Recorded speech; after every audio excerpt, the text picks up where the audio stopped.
Everybody, welcome back to Carbon's DIY Garage. I've got the doors off of TDSR today, and that is, of course, meaning that the lights are on inside, and I want to fix that today.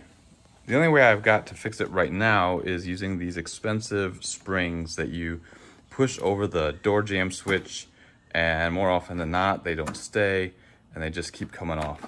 So I've got a good tip from a friend of this channel over at Force Built. And Steve with his Jeep, JJ, has found a way to replace this door jamb switch with a switch that normally goes to a Mercedes. So I'm going to go ahead and replace this factory switch with one that comes off of the Mercedes, and I'll leave a link in the video description for these. And what's really unique about them is that they don't just do the momentary push in to turn off the lights, but you can actually pull them out, and that will also turn off the lights. So when you go to the link in the description to find these switches, you got to make sure that you get the gray one, not the black one. The black one doesn't have that pull-out capability. But you have two options when you click that link. So make sure you get the gray one with the part number that's linked in the video description. But replacing these should be pretty straightforward. The passenger side, just have two wires. You take it apart, put it on this one. The other side, there's three wires you have to deal with. The first thing you need to do is get the old switch out, and they're just pressed into the body, so you just need to pull it out.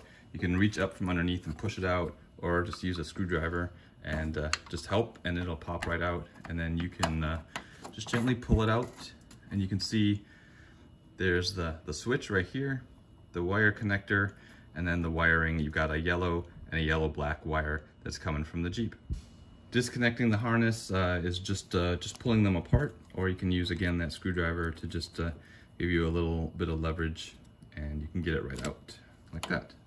I've gone ahead and pulled back the tape, 30-year-old tape that's on there, and I'm not going to reuse this connector, so I'm going to go ahead and clip this here, and then I'm going to add my own wire extensions so that it will drop actually down to here, so I can put the new wire switch in more easily and just have more slack to play with.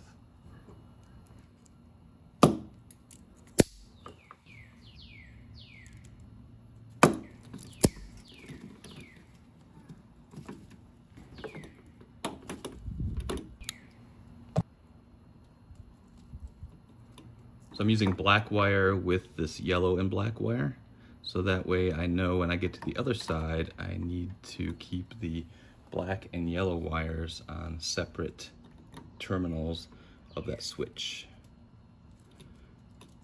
And black's the tracer color on the wire from the Jeep, so that makes sense too.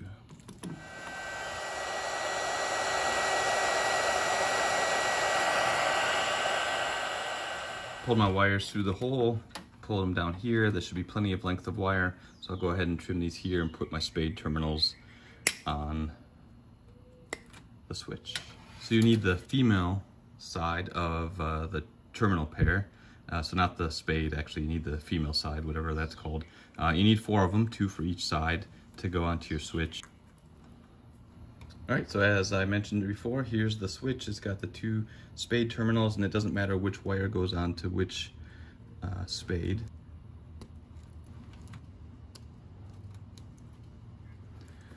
And there we go. The switch is installed, but now let's see if it works. All right, so you can see in the background there, the lights are on. That's because the switch is installed and the door is open. So that's great. We already know it kind of works. So let's see, push the plunger, lights go off, plunger out, lights come on. So that's great. Now the trick, pull this out and the lights come off also. So this is gonna be great. Just install this in the door when we take, in the door frame. When we take the door off, we can just pull this stick out and the lights will be off, and I don't have to worry about that stupid spring, looking for a fuse or anything else. So now, just gotta go put this in the door frame. All right, here's the switch, and let me show you when I put it back up there. So it fits pretty easily, but it's, the stud on it is a lot smaller than the hole in the frame, so you need something to hold it in place. And for that, I'm using this washer and a M10-1 nut. So let me show you the front of this other switch for the other side. You can see there's lots of material here on the front, so you don't have to worry about it pulling through. You just need to get the nut on there, get it snug. I wouldn't go too hard with torque or anything like that, because it is just plastic that you're screwing onto. And use that washer to keep everything centered up. And that's it. That's all there is to it. Pull the switch out when you're ready to turn the lights off.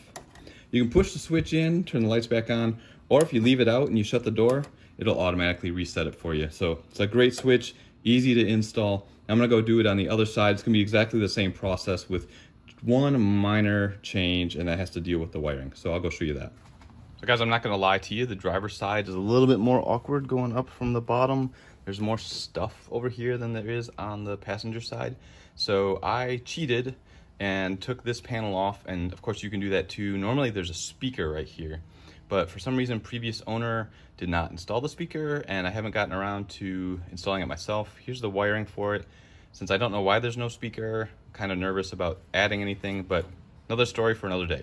Anyway, taking this area apart, I can easily reach back here with my hands and do any work back here that I need to. All right, over here I want to show you what I'm talking about with the wiring. You've got 3 wires, a yellow with a black tracer, pure yellow, and then black with a blue tracer. And what you want to do is put the black with blue tracer and the pure yellow onto one terminal of the new switch, and then yellow with the black tracer is going to go on the other terminal. And if you do it that way, everything will work out great. If you get it changed up from that, then it's not going to work.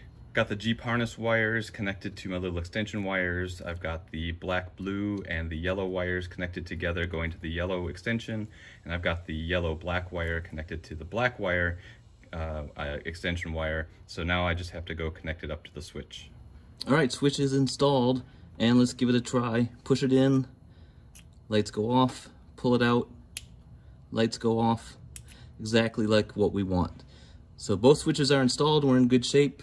Well, almost. Still got to screw it into the door. All right, this switch is installed and it works great, just like on the other side. Shout out to Steve and JJ over at the Force Built channel. Be sure to check out their videos. Well, Steve's videos, JJ's his Jeep. Lots of great ideas and projects going on over there all the time. If you like this video, give it a thumbs up, drop a comment if you've got one, and be sure to subscribe to the channel, hit the notification bell so you can see the other projects and things I'm working on here with this TJ or other vehicles I've got in the garage. Until that next video, you guys take care and have a good one.